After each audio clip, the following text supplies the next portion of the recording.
Knowing yourself well enough to be able to respond to the question, who are you and what do you want to know? I often find myself stumped when asked what your occupation is when I travel outside of the country. Am I a talk show host? Well, I'm more than a talk show host. Am I a businessman? Well, I'm more than a businessman. Am I an entrepreneur? Well, I'm more than an entrepreneur, so I just leave it blank or self-employed. Consequently, I'm not asking about the roles you play as daughters, friends, or sisters. You're going to be a lawyer, a teacher, or a pharmacist. Instead, I'm asking about the greater question of who I am, and my response is that I am God's child, that which is born of everything that is. I am, as Pierre de Chardin stated, a spiritual being having a human experience, coming not only trailing the breath of the ancestors but also trailing the breath of the angels, and understanding that because I am connected to the source of all that is possible for me is who I am and what do I want. I don't just want to be successful in the world, make a mark, or leave a legacy. I want to live out the best, most authentic version of myself as a human. Therefore, that's my response to that question. When the Creator thought up the cells that built up me, I want to keep the promise He envisioned. I've never been the type of woman who enjoys getting in a car and just going for a ride.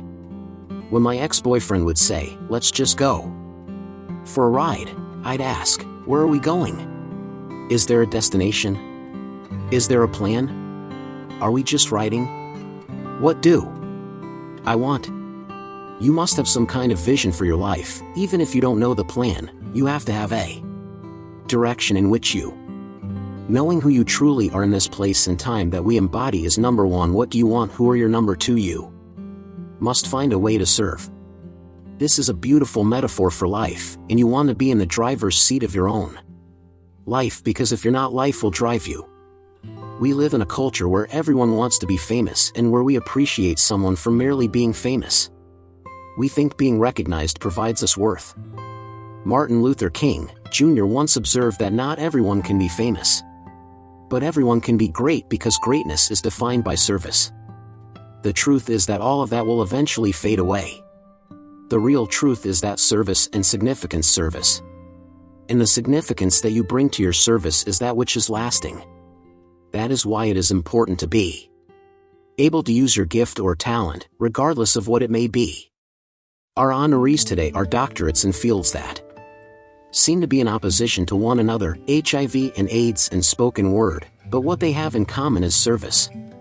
They use their knowledge of the spoken word to benefit their community, and they follow that model of service. Everyone is mentioning Mark Zuckerberg and the IPO service.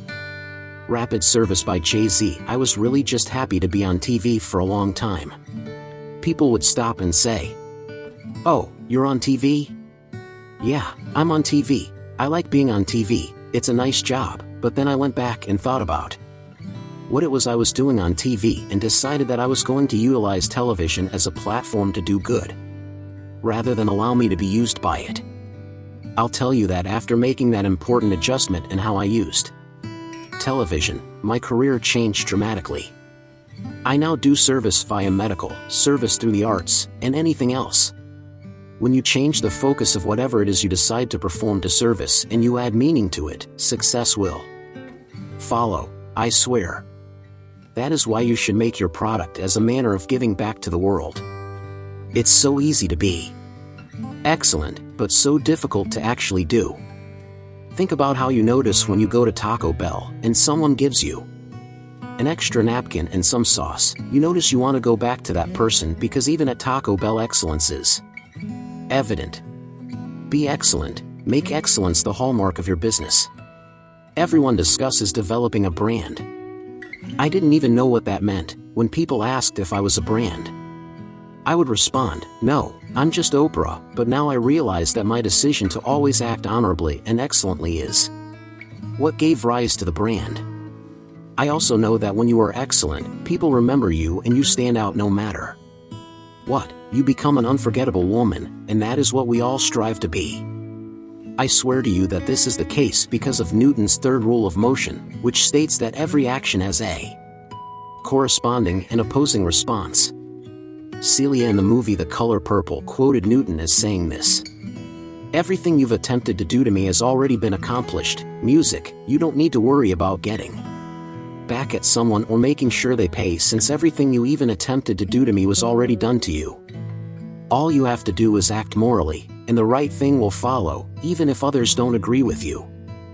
I recall that in 2010, the hardest working team in television had conducted an interview with a woman who turned out to be a Sunday school teacher by day and a sex addict at night. They were like, "You won't believe it. We got her going out. We got her with the men. And we get to show her." And she was willing to show us everything. I sat down with her, and we got to see everything. The reason you didn't see those shows is because I received the last vote. We got off the air and I said to the woman, "We're not going to air that show." She asked why, and my producer replied. She knew she was being filmed. She knew what she was saying. She knows what I said. Because her son will never get over it, it's not worth a rating. I said, "I want to tell my story and I want to help people." She replied, "Yes. I have a 10-year-old son." I knew right then that this was. When you decide to act morally, you frequently face doubts such as, is this the right thing? Is this the right decision? I don't know, is that the right thing? Is that the right thing? And I don't know, is that the right thing? But you always know it's the right thing because you are rewarded by peace in realizing that you did the right thing. The most crucial thing I've learned about acting morally and making the right decisions is understanding. People aren't always going to like you, and they're not always going to be pleased for you. If you surround yourself with people who aren't used to your success, they'll feel terrified and scared because you're reflecting back to them something they don't understand, and they won't say anything. I'm terrified because you're reflecting something I don't recognize back to me, and that they're going to say, you know what they're going to say, who she thinks she is.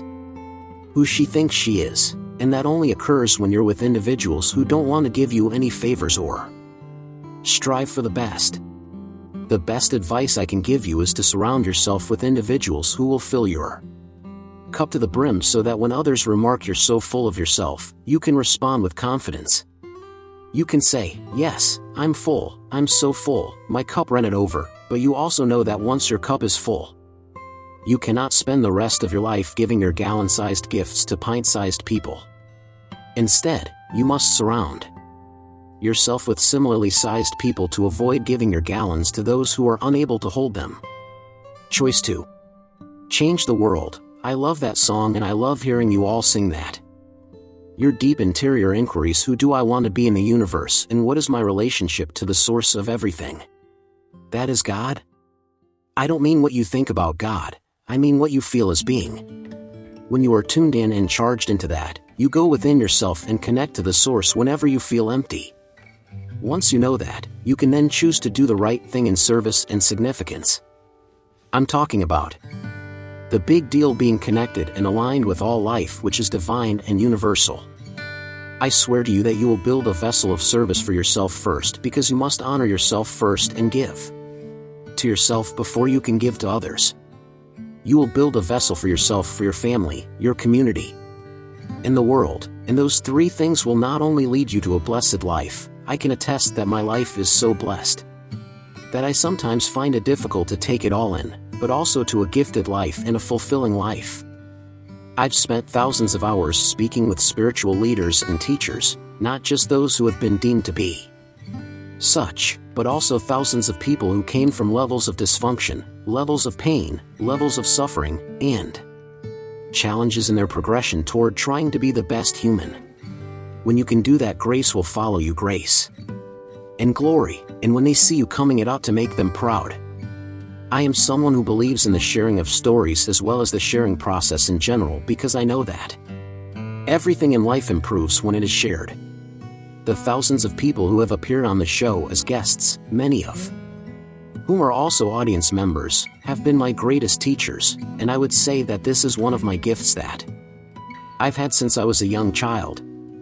I was a keen observer of life and was raised to believe that I was unquestionably a child of God.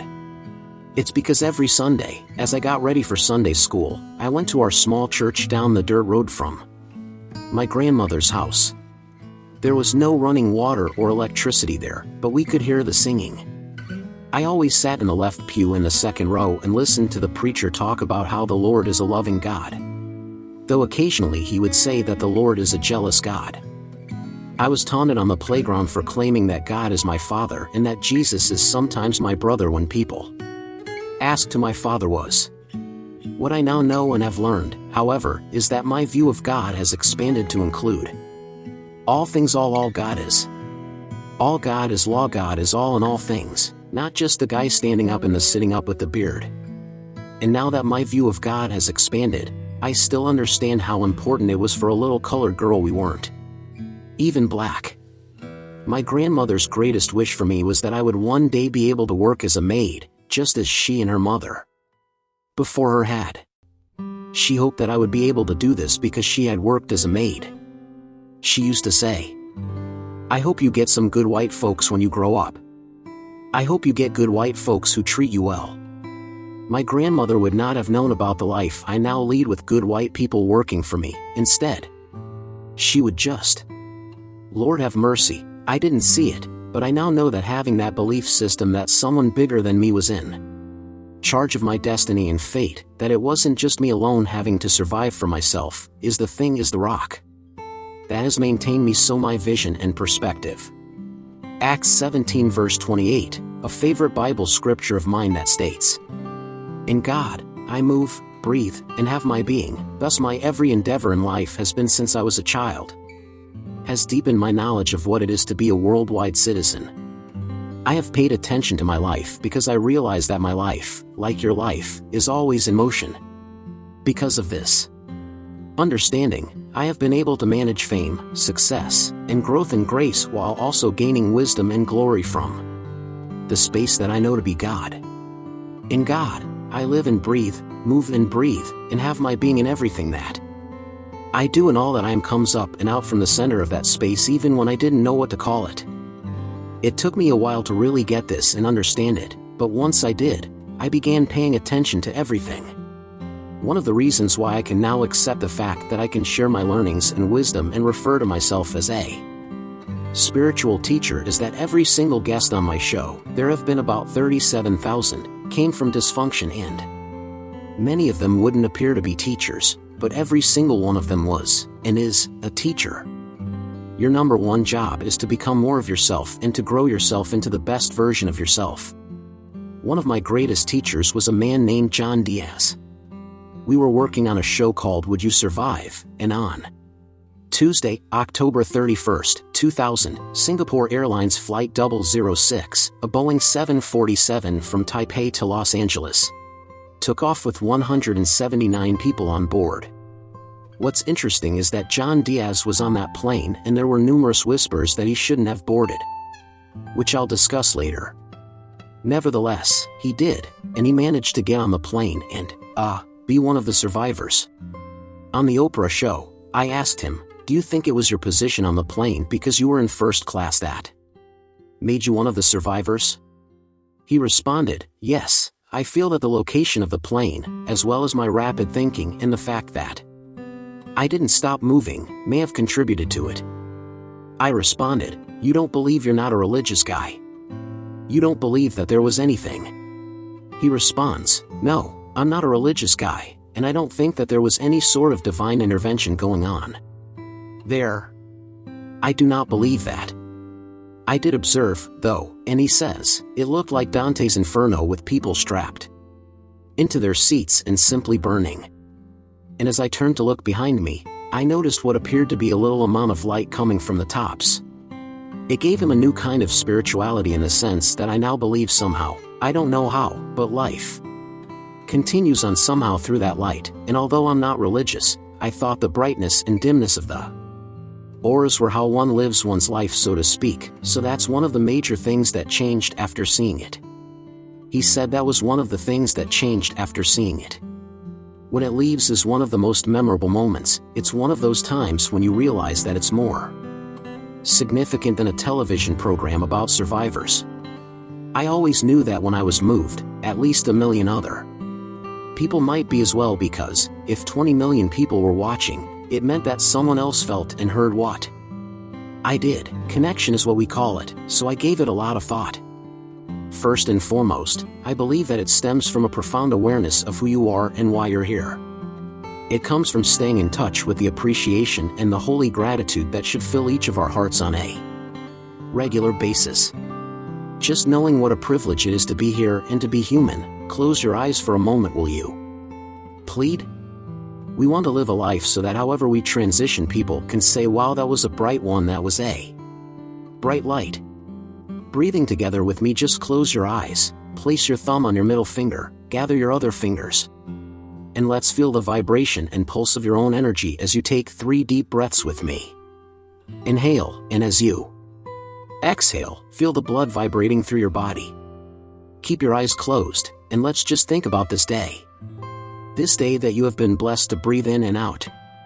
The truth is that there is no guarantee that the next breath will come this day. How you started your day, what you were thinking, how you carried yourself throughout the day, how you were allowed to have encounters and experiences, some challenging, some more life-enhancing, all pushed you forward another day of being a human, being on the planet Earth.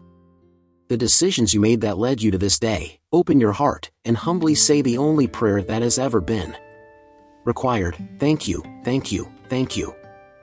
I'm still here, and I get another chance today to do better and be better. I get another chance to become more of who I was created to be and what I was created to fulfill. Thank you, amen. Then, quietly to yourself, say, amen. Then, open your eyes. That is where it all begins. When I coached soccer in a previous life, everyone wanted to play for you when you won the national title. Definitely untrue. Everyone wants to play for you once you started giving them scholarships worth $2,500 each year. Parents would frequently approach me and say, okay, what steps do we need to take if my child wants to play at your university? You are aware of your search criteria. I ask, well, what does your kid or daughters do, since I'm a Socratic professor? What do they excel at that we would find interesting? And the normal response to this is that they have excellent vision. They are excellent. The entire field is visible to them. Or no one can outrun my kid since she is the quickest player. Or maybe my son is a fantastic left footer. Excellent in the air and capable of hitting every ball. I think that's okay, but to be really honest, they are the very last things I'm searching for. What is most crucial? Self-confidence. We are worthless as soccer players without that talent, and I deliberately use the word skill. We are doomed when you lose sight of your faith in oneself. I define self-confidence as having the capacity or conviction to trust in oneself to do any task, regardless of the challenges or obstacles in the way. The conviction that you can succeed, or self-assurance. The response from some of you is, great, I don't have it. I'm very timid. I'll never, ever, ever do it. Furthermore, you begin to sag all the way down here. However, I use the word skill because I firmly think that it is trainable. And I'll demonstrate a few of the ways we do it for you. I'm hoping I have enough time. Since my speech usually starts here, or here, I don't use any slides. So, we'll see how we end up. There is no magic button or quick fix for confidence. Hey, this jet is going down. Who can fly? I couldn't say that. Raise your hand. I'm sure I can do it. Repeat after me, repeat after me. Right? The 10,000-hour rule, to use Malcolm Gladwell's term, applies here. No magic button exists. One year, I hired a goalie from Colombia in South America. 6 feet 3 inches tall, bulky dude. He had hands like stone, you know. I compared him to Flipper. In my mind. Each time I threw the ball to him, it fell to the ground. Oh my gosh, we're in trouble, I thought. Simple fix, go up to the wall, kick the ball against it and grab it. Catch the ball after you kick it against the wall. 350 every day for 8 months was his target.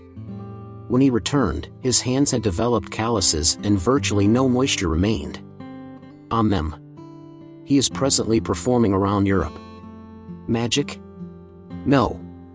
The issue is that while we expect to be confident, we can't be until the skill or activity we're performing is not original or unfamiliar to us. We want to be in a scenario where there is a lot of pressure, because pressure makes diamonds, and we want to be able to say, hey, I've done this 1,000 times. I practiced me speech in front of a mirror, and I think I sound good. I then went in front of my wife, kids, and parents. Oh my God, I started to feel a bit anxious. Once I was in front of Glenn Gould, I'd start to feel a bit more anxious. Can't reveal more by the time I arrive to the ACG, which will have 2,500 attendees. Am I right? I have the capacity to rehearse, so no matter how many 250 people are present, I won't feel the slightest bit uneasy. Right? Repeatedly, how many of us give up after the first failure is the issue with repetition? How many of us give up at the first sign of difficulty? According to the person you question, Edison appeared in the film, and it may have taken between 1,000 and 10,000 attempts to manufacture that light bulb. 1,000 to 10,000. That video ought to feature J.K. Rowling. Do you know how many publishers she approached with her book about Harry Potter? It was either 12 or 13, I think. I am rather confident, but after 2 or 3 negative responses, I would say, damn it. Upon reaching 6 or 7, I think, maybe not.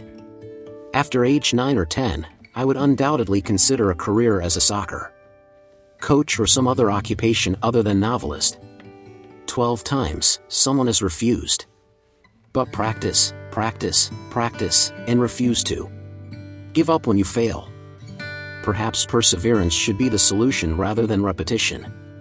We all do something repetitively, but very few of us will actually stick with it. So, that's one strategy for boosting self-assurance. Get outside. Don't take no for an answer, do what you want to do. Self-talk is the other. Each of us has a self-talk cassette that we constantly listen to. Anyone wearing pants this week who went shopping? The first thing a woman usually thinks is, damn, I look big in these trousers. The converse is true if you're a man. Oh gosh, I got no muscle, I'm so flabby. Each of us has a mental tape that constantly plays. When I was a student, I would typically respond, oh, gee, professor, don't pick me. I don't know the answer to questions. I would stoop. Right? If you're in the B, let me tell you something, in the VP of Business Administration here, I shouldn't say this, but when they recruited me as the athletics director, I sat in an architects conference, and I am a complete moron when it comes to anything with numbers and angles. And they ask, Dr. Joseph, what do you think of the architectural undulator valve? I will investigate it for you and get back to you, please. Oh my God, please don't ask me, state. Everybody engages in internal self-talk that is negative. Observe this. There are plenty of those who are denying our ability to succeed. That we are inadequate. Why are we telling ourselves that? We can be certain that actions are influenced by ideas. Dr. Levy exhibited a film there, and we were able to see it. Why do we want to use such negative self-talk when we are aware that our ideas affect our actions? We must learn to affirm ourselves. What was Muhammad Ali's declaration of self-worth? The greatest is me. No one else is going to inform you. There must be times of silence in your bedroom. While brushing your teeth, try to be silent. That we must repeat, I am the ruler of my fate and the captain of my ship. That is what I affirm. I come from a school where 1,000 students attended, and I spent 15 years living in a town with 1,000 residents. There is no justification for me to be in head of an athletics department and creating maple leaf gardens. However, I am the master of my fate and the captain of my ship. No one else will if I don't say it and don't believe it. How can one increase their confidence? Get away from those who would undermine you. That is sufficient. I am Muhammad Ali, and I am the best. Nobody is better than me. Hubris, ego, and false pride are not the same thing. Just reminding yourself of all the characteristics that make you who you are in quiet moments are all that is required. I wrote it down on a list that is located right next to my mirror, after all. Because if I make enough mistakes, the media will notice them, as will those around me. They'll knock me down, and before long, I'll start to believe it. There was a period when I had very little confidence. When I first moved to Iowa and got this job, I wasn't sure whether I could handle it. I had to get out my letter of confidence. A letter I composed while I was feeling nice about myself. Ivan, congrats on finishing your PhD before turning 40. Kandar, I'm under 40. Congratulations on capturing the national title. Congratulations on having 3 good children and choosing the proper partner. I created my own brag sheet by writing a letter to myself. My personal letter describing my accomplishments. We will all encounter situations in our careers, personal life, job searches, and interpersonal interactions when we don't feel happy with who we are, what we have, or where we are. And over the course of roughly 2 weeks, I had to repeatedly read that letter to myself to get me through that storm. It was significant. Stop talking negatively about yourself. If you pay attention, you'll notice that some sportsmen have a little bandage or mark on them. Lance Armstrong is the ideal person. What does he say to himself? Live Strong was used to serve as a reminder of who he was, not as a brand. Live firmly. Then a brand was created. When uncertainty and dread entered his head, he would shift that from one arm to the next. Live a robust life, put that on, and let's go. We'll all get it, so we put it. 2 methods for increasing self-assurance. Concerned about time as me. I'm going to share with you one strategy for boosting people's self-assurance. We are teachers, coaches, and other professionals who provide value to the world. And because of the nature of our work, we must be critical of it. I want you to score a goal because I'm your coach. The ball overshot the mark. The ball rose in the air. Dang it. Thanks, coach, I'm aware of it. Feedback indicates as much. What then do we do? You must place your elbow here, place your knee over the ball, and then complete the move. Land. Boom. Great. You'll see that I never succeeded professionally. How can we help? We correct errors. Johnny, this is bad. You need to bend your knee. You need to do this. I say as I'm correcting the error. How did I damage Johnny's confidence? Do this, then budge your knee, and finally do this. Before you know it, Johnny is devastated. Ignore whatever Johnny does wrong and come over here and locate Bob, Sally, or Frida. Fantastic objective. I admire the way you kept your knee down, carried on, and landed like this, Frida. Well done. Jonathan, oh, great. Johnny isn't discouraged. He still has full confidence, and by doing what I did, I helped Frida get hers. Consider how we may modify the way we raise children. Get that glass off the counter. What's wrong with you should be substituted. Good if we can catch the mother. Well done. Superb work. Alice, I appreciate you bringing your glass to the counter. Although it seems easy, we often overlook it. If we are able to recognize and reward the desirable behavior, we may also act as instructors or as a team. We disregard it. It seems so easy. Grab them while they're hot.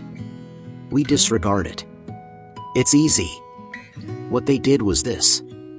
This was the subject of a Kansas research. They produced video, just like we all do. Additionally, we demonstrate the play run on video. We didn't rotate here. Thus, this goal occurred since the basket wasn't covered, correct? After doing this, we had to fill the vacancy. And if that serves as a baseline, Kansas State's team progress looked somewhat like this. Then they claim to have disregarded everything and to have only highlighted their good behavior when they executed it flawlessly. The improvement proceeded in the same manner, and no objectives were provided. The way we as coaches deal with our student athletes has altered and been transformed by it. This is applicable to the corporate sector, student group projects, and management teams, among other contexts. Catch them when they're on. This is simple. Finally, but by no means least, my son is quite skilled in this. People who are confident in themselves interpret comments any way they see fit. I wonder whether my son, who is by far not a very good athlete, inherits it from his father. The sports. How is it going? Oh, no! I contributed 2 assists and 3 goals. I did not see him touch the puck, I exclaim. But he views his performance in his own way. I adore it. Right? I'm that person. I'm the... Polly, would you want to go to the movies? I said, I remember when I was taking when I met my wife, it was in the Commons. Ladies? Itchy, itchy, itchy. She then says, no. I asked her once more, because I believe she simply misinterpreted my true nature. Perhaps it is not the incorrect clothing, because I'm interpreting things in the manner I want to. I finally approached her once again. She only said this one thing to me, right? Alternately, she forwarded it to a buddy. Because that's how you did things in the past. Hell was about to freeze over and there was a little possibility we could preserve the planet Earth, but she wouldn't dare you until you were the last person on Earth. Some folks seem to have no chance. You're suggesting there's a chance, I say. Considering that's how I'm going to read it. No one will believe in you unless you do. If I could impart one lesson to you from this. Here's to the eccentrics, outcasts, rebels, troublemakers, and round pegs and square holes, as the song in the video puts it. Folks, we're supposed to be unique. And be confident in yourself when people stare at us. I'm grateful.